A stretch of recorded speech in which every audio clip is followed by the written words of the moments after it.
Michael Hernandez here of MLH Media, and we are here today for the road to LFA 192 over there in Santa Cruz, California. And I'm here today with a man that's been adopted by California over there in the 916, my guy Isaac Thomson, originally from Sydney, Australia, correct?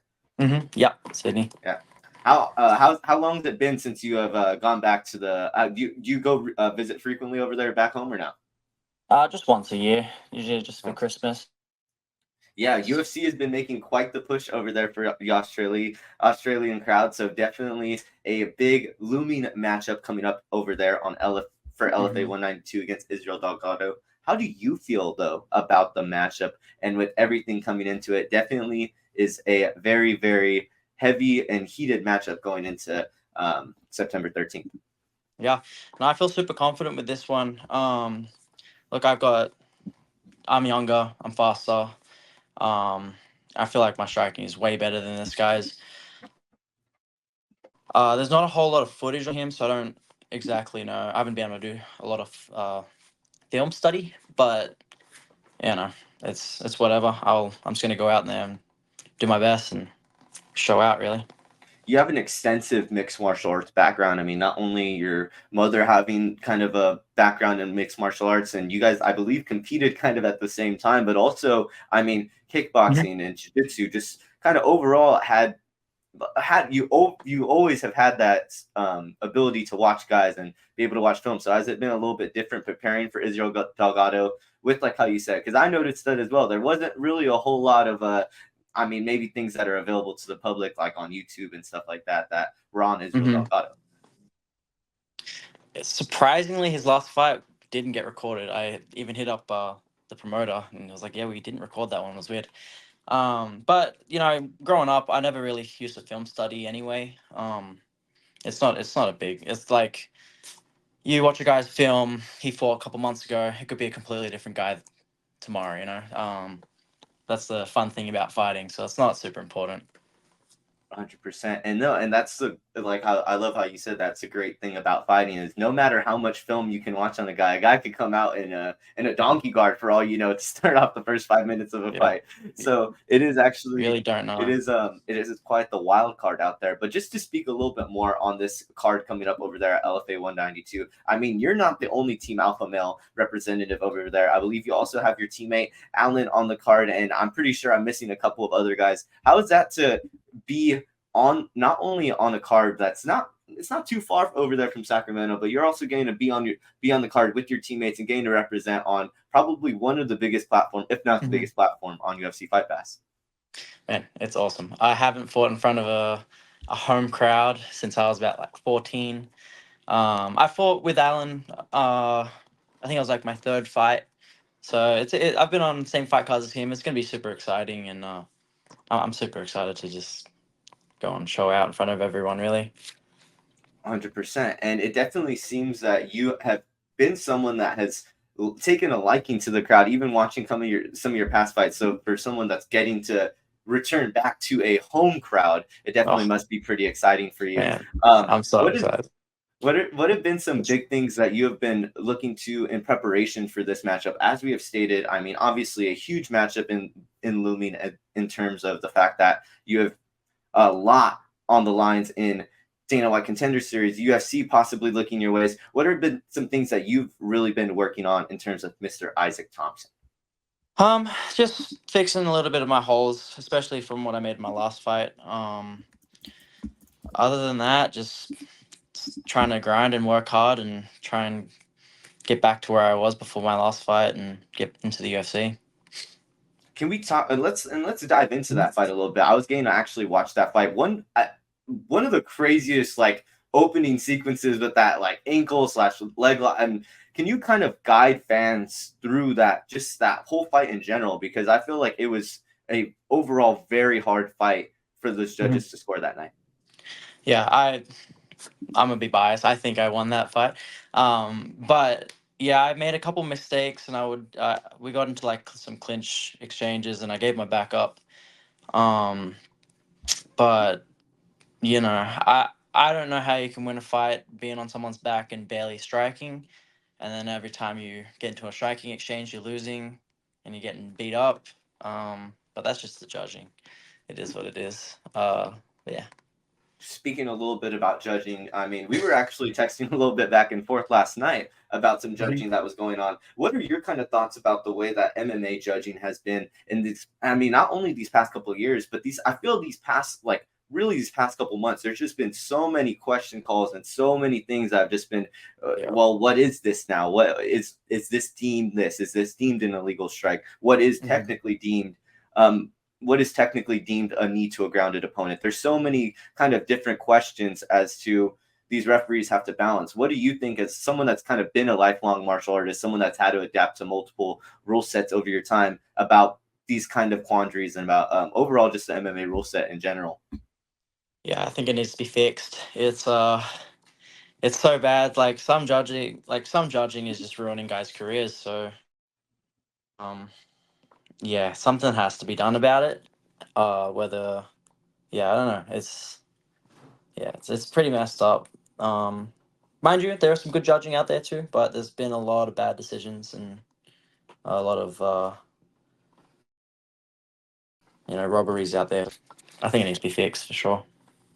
And it's crazy to watch these fights back, and you see what these judges tally up. And it's like how you said, there's great judges out there, but then I always compare it to doctors or to physicians. It's like there's always a good doctor and there's always a bad doctor. Hmm. And For sometimes sure.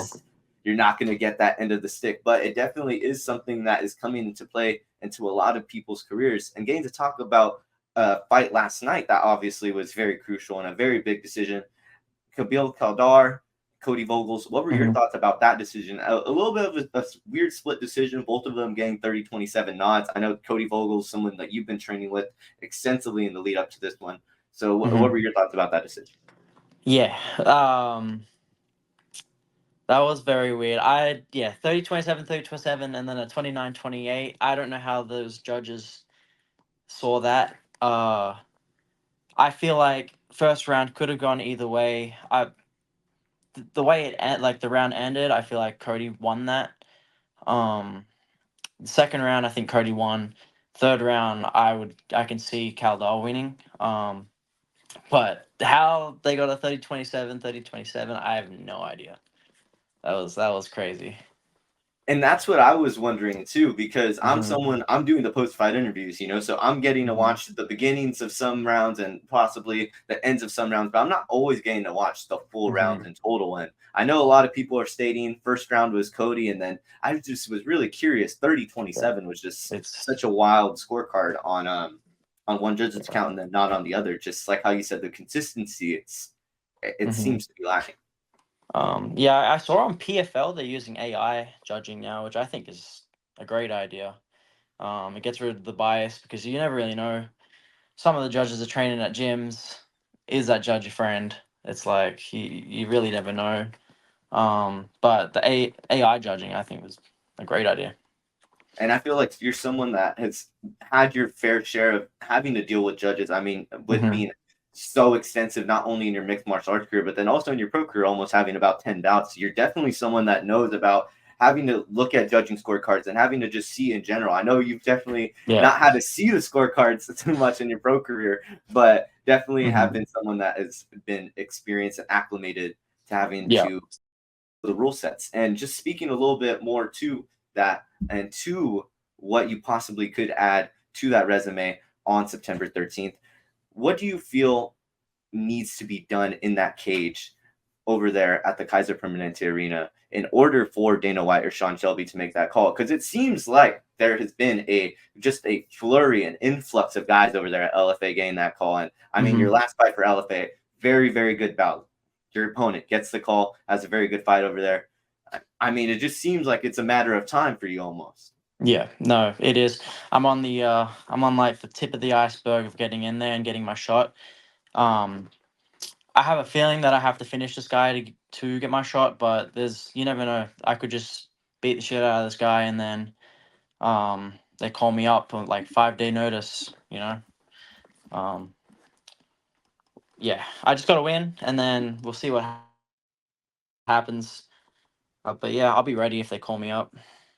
like we've been speaking about, I mean, the UFC has been making a huge push over there in Australia and the New Zealand area, and a couple of guys that obviously have been gaining that support. Steve Erceg, Cody Haddon facing one of your kind of teammates that you know a little bit, Billy Brand. How is that to kind of see all that play out on Dana White Contender Series, and getting to also watch a couple of other guys get their shot over there on Dana White Contender Series that you know pretty well over there at Team Alpha Male? I love it. It's really cool finally seeing the UFC kind of push Australia more now. Because I remember growing up, there was barely any Australian fighters in the UFC. So yeah, it's awesome seeing my people getting pushed in there. Finally, it's good. And the fighting culture is so, I feel so heavy and so prevalent in Australia and New Zealand. It's almost like a no-brainer to where the UFC wouldn't implement the marketing over there. But like how you stated, it is very good to get to see that. But also, I mean, you getting to see your teammates getting to not also shine on Dana White Contender Series and get their spotlight, but also you got Ryan Loder over there, the Team Alpha Male wrestling coach, winning the Ultimate Fighter. I mean, how is it just to be in that room with, like I was speaking to Cody about it, it's just such an active area right now, especially with Combat U. There's so much going on over there in Northern California. Yep. Yeah, it's a confidence booster for sure, because it's like, why not me, you know? Just being able to see my teammates get their shot just brings me more confidence that I can get mine, you know? And can you go a little bit into the reasoning of, I know there's a lot of gyms in California, and you know, but to move all the way over there to, like how you said, Sacramento, it's not, you know, it's really hot during the year. It's maybe not the most spot in the world to go ahead and move, but obviously a huge plethora and a huge pedigree for MMA. Was that just a big reasoning? Was Team Alpha Male and those guys, or was there a bigger reason in making that move out to California? It was just Team Alpha Male. The heat's not too bad. I mean, I was living in Miami before that. It was like more of like a muggy heat, but honestly, compared to back home, the heat is like pretty similar. The sun back home is way more stronger. Like you get sunburnt way easier over there than you will in California. But no, it was just because of Team Alpha Male I moved over here, and I haven't left since. They're honestly the best team. I got countless training partners that are my size. A great roommate and coach, Alex Munoz. So I'm just set up here. It's great. Can you delve into that relationship a little bit more with Alex Munoz? I mean, not only is he a great mentor for you, but a great mentor for a lot of the guys on that Team Alpha Male squad. I had no idea as well that he was your roommate. Yeah, yep. I ended up moving here in with him when I was 18, and that's when I first. When I first came with the team, I was about like, man, 16 maybe. I was pretty young. I came and trained for a few weeks because I was doing like a pancreation fight and just trying to get myself into the MMA scene. But Alex was one of the only coaches that would do privates with me at the time. And we kind of just kept in touch. I was training over in Miami when I was about 17, 18. We hit Alex up to get some wrestling. I moved over here, moved in with him. And yeah, it's just ever since I came here, we've stuck with it. And I feel like my wrestling game is it's way better now. And yeah. A young phenom over there. I mean, it's crazy to think that you have had almost 10 professional bouts, and we are the same age. You were also born in 2002. I'm born in 2002. Absolutely wild to think that you are climbing onto this professional trajectory. Best of luck to you on September 13th against Israel Delgato over there at the Kaiser Permanente Arena over there for LFA 192. Always a great pleasure to speak to you, Isaac. Anybody that you wanted to thank over here in this last segment here today? No, not that I know of. Yeah, thanks to everyone that supports me. You know, supporters help, my team helps. Yeah, my parents, thank you for just everything that you have done. But other than that, yeah. A big matchup looming September 13th. Michael Hernandez of MLH Media. We are going to be signing out over here in the 559 with my man over there in the 916, adopted over there, Isaac Thomson. All righty, man.